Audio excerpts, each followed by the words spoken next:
Hi, I'm LR Knight, and in this very short video, I'm going to show you how the hit trade combat system works in my new game, Inheritors, which is on Kickstarter right now through the month of October.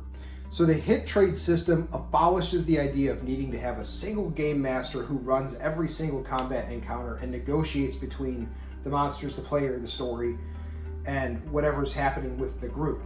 Instead, both parties are going to be able to activate and do combat either defensively or aggressively, and the monster is run by another player cooperatively.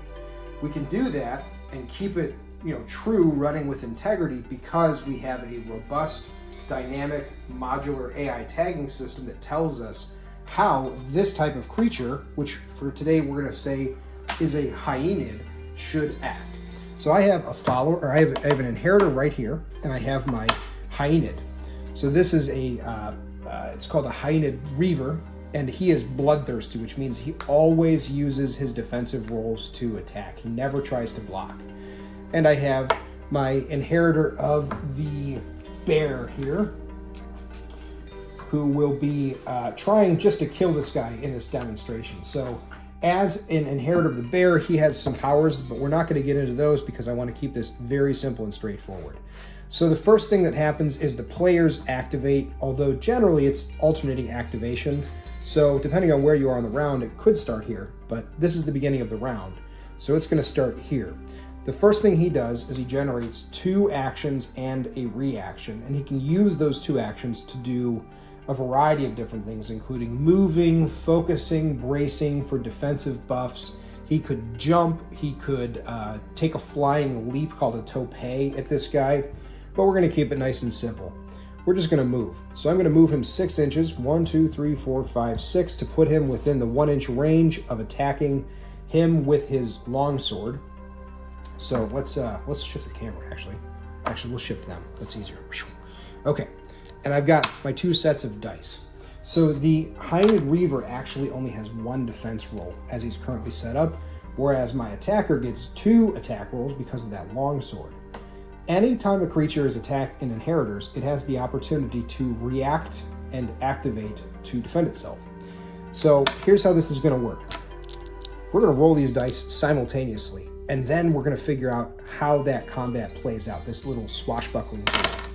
So there's our rolls. We've got a 5 and a 3 for the inheritor, and we've got a wimpy little 1 for our hyenid. The hyenid has no successes and therefore is defenseless in this case.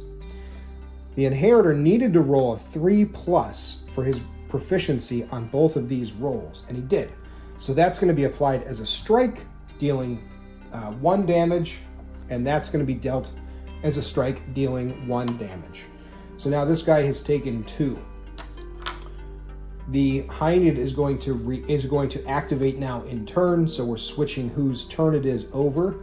Again, the inheritor has the opportunity to react defensively, and he's wielding a shield, so he gets 2 rolls rather than the standard 1. And the hyenid reaver here, I think I keep changing what he's called. That is a reaver. He has 2 to deal with his sword. So we roll the dice simultaneously, and then we sort out which are applied. So we've got a 3, a 1, and a 5, and a 2. We always start by applying the attacker's dice first. 3 and a 2, that one's a failure, that one's a failure. We'll just get rid of those. The hyenid is bloodthirsty, so he's always going to apply that as an attack, but it's going to bounce right off Ulrim's shield, and so the inheritor there, he's going to survive and take no damage. That's 2 activations back to back. It's very fast, it's very fluid, it's story and character driven rather than being negotiated by a single person. It's democratic, the whole table gets involved. So that's the hit trade system that drives combat in Inheritors. I hope that you like the way that this flows and that you're interested in learning more, which you can do over on the Kickstarter. The Kickstarter is running from October through the early November, and I'm looking for people who want to play the game. Let's check it out.